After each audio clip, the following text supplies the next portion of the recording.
प्रिय छात्रों, आज के इस वीडियो लेक्चर में हम आपको क्लास 10वीं के हिस्ट्री का चैप्टर नंबर 1 का महत्वपूर्ण वस्तुनिष्ठ प्रश्नों को देखेंगे।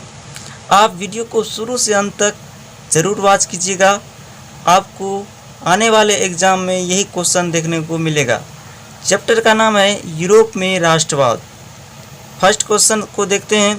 पहला क्वेश्चन है, वियना सम्मेलन या वियना कांग्रेस कब हुआ था? आंसर 1815 ईस्वी में। यह कई बार क्वेश्चन पूछा हुआ है साथियों एग्ज़ाम में, तो आप याद रख लीजिए 1815 ईस्वी में वियना सम्मेलन या वियना कांग्रेस हुआ था। अगले प्रश्न की ओर, फ्रांस में जुलाई 1830 की क्रांति किसके शासनकाल में हुई? आंसर चार्ल्स दशम। नेक्स्ट क्वेश्चन की ओर चलते हैं। फ्रांस में 1848 की क्रांति किस सम्राट के शासनकाल में हुई? Answer Louis Philippe. अगले प्रश्न की ओर चलते हैं।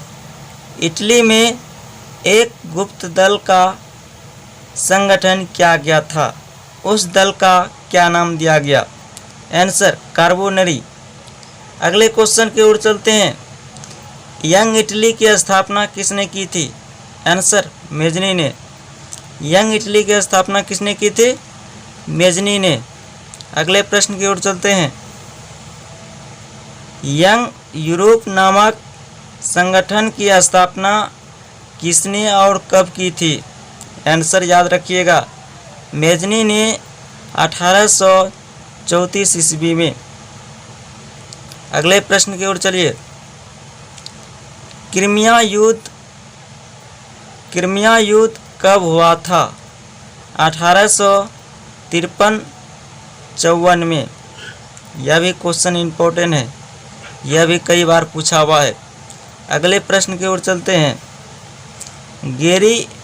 गैरीबाल्डी पेशे से क्या थे? नाविक। गैरीबाल्डी पेशे से क्या थे? नाविक। याद रखिएगा। इटली का एकीकरण कब तक में पूरा हुआ? आंसर 1871 ईस्वी तक में।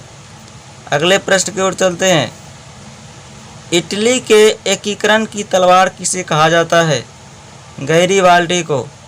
याद रखिएगा, इटली के एकीकरण की तलवार किसे कहा जाता है? गैरीबाल्डी को।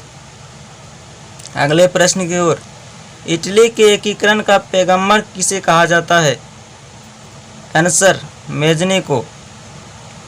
अगले प्रश्न की ओर चलिए।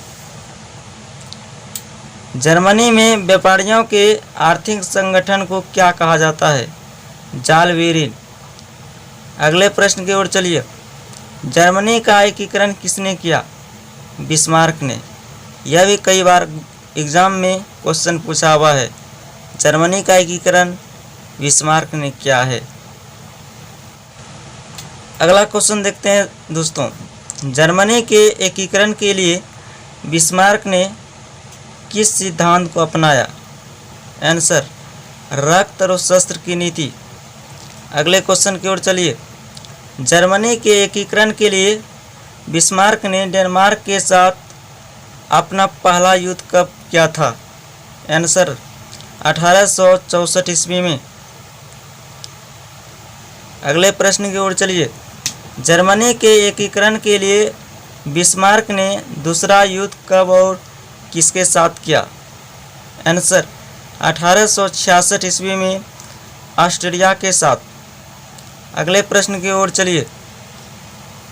सेडोवा का युद्ध कब और किसके किसके बीच हुआ था?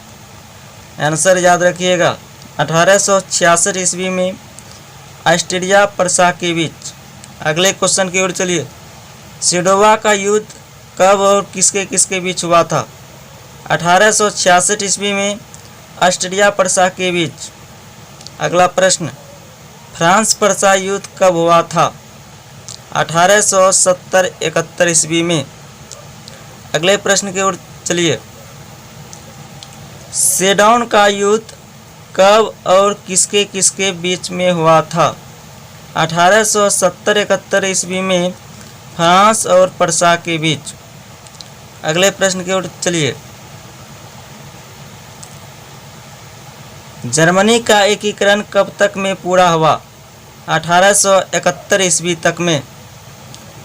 अगला प्रश्न, किस संधि के द्वारा फ्रांस प्रसा युद्ध का अंत हुआ? आंसर याद रखिएगा, 1871 की फ्रैंकफर्ट की संधि के द्वारा। अगले प्रश्न की ओर चलिए। एकीकृत या संयुक्त जर्मनी का चांसलर कौन बना? बिस्मार्क। अगले प्रश्न की ओर चलिए। यूनान में किसके नेतृत्व में विद्रोह प्रारंभ हुआ? अलेक्जेंडर चिपसिलांटी। अगले प्रश्न की ओर चलिए। तुर्की यूनान विवाद की मध्यस्थता करने के लिए इंग्लैंड और रूस के बीच में किस वर्ष संधि हुई? आंसर 1826 ईस्वी में। अगले प्रश्न की ओर चलते हैं। एड्रियानोपल की संधि कब और किसके किसके बीच हुई? यूनान, तुर्की और मिस्र के बीच 1829 ईस्वी में। अगला प्रश्न देखिए। स्वतंत्र यूनान का राजा किसे बनाया गया? ओटो को। अगला प्रश्न है, यूनान को एक स्वतंत्र राष्ट्र कब घोषित किया गया? आंसर याद रखिएगा, 1832 ईस्वी में। अगले प्रश्न की ओर चलते हैं।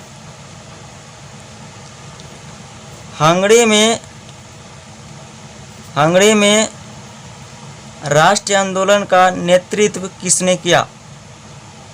आंसर कोसुत और फ्रांसिस डिक ने। अगले प्रश्न की ओर चलिए। हंगरी में राष्ट्रीय आंदोलन कब समाप्त हो गया? 31 मार्च 1848 को। अगले प्रश्न की ओर चलिए। नेपल्स की क्रांति कब हुई थी? 1821 ईस्वी में। अगले प्रश्न की ओर चलिए। इटली एवं जर्मनी किस महादेश के अंतर्गत आता है? Answer Europe. जर्मन राइन राज्य का निर्माण किसने किया था? जर्मन राइन राज्य का निर्माण किया था नेपोलियन बोनापार्ट ने। याद रखिएगा, बहुत ही इंपॉर्टेंट क्वेश्चन है। अगले प्रश्न की ओर। यूरोप वासियों के लिए किस देश का साहित्य एवं ज्ञान विज्ञान प्रेरणा स्रोत बना? आंसर यूनान। तो यह था चैप्टर 1 का दोस्तों, बहुत ही महत्वपूर्ण चैप्टर था और वस्तुनिष्ठ भी बहुत महत्वपूर्ण था। तो आपको वीडियो अच्छा लगा है तो वीडियो को शेयर कीजिए और अभी तक चैनल को सब्सक्राइब नहीं किए हैं तो सब्सक्राइब कर लीजिए। थैंक्स, धन्यवाद।